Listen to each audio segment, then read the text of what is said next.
नमस्ते.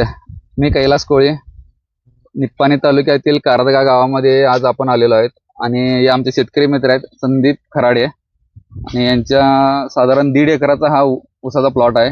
आज त्यांची ऊसाची तोडणी चालू आहे आणि त्यांच्याकडून जाणून घेऊया खत व्यवस्थापन कसं केलेलं आहे. नमस्कार, माझं नाव संदीप महादेव खराडे, कारदगा. माझा हा 1.5 एकराचा प्लॉट आहे.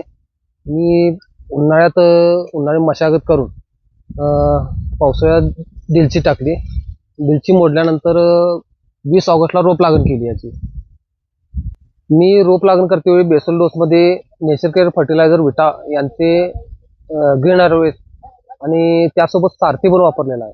10 ते 12 दिवसानं ट्विरीज 10-34-0, परत न्यूट्रिविन, परत सून प्लस असं आळवणी केलेलं आहे. पहिली आळवणी माझी. पहिली आळवणी झाल्यानंतर मी दुसरी आळवणी 30 ते 35 दिवसानंतर घेतली. त्यामध्ये मी पृथ्वीरीज ओरा हा कंटेंट वापरला. ह्यामध्ये फुटव्यांची संख्या एवढी जोमदार वाढली की 10 ते 12 गड्ड्यात ऊस निघाले, ते बी 1 नंबर निघाले.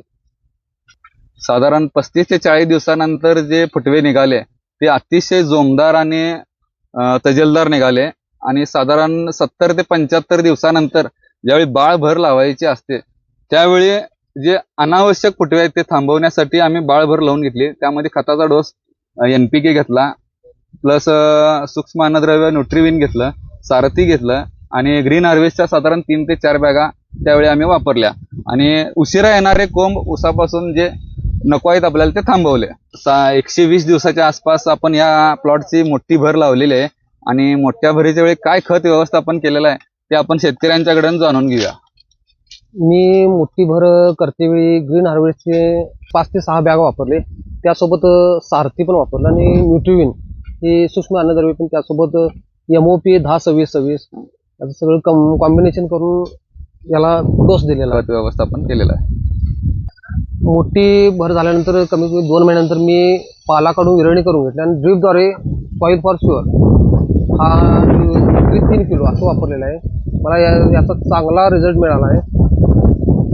साधारण आज प्लॉटची तोडणी चालू आहे आणि हा माल बघता तर आपल्याला वाटतंय साधारण किती गुंठ्याला टन पडेल असं तुम्हाला अंदाजे वाटतंय?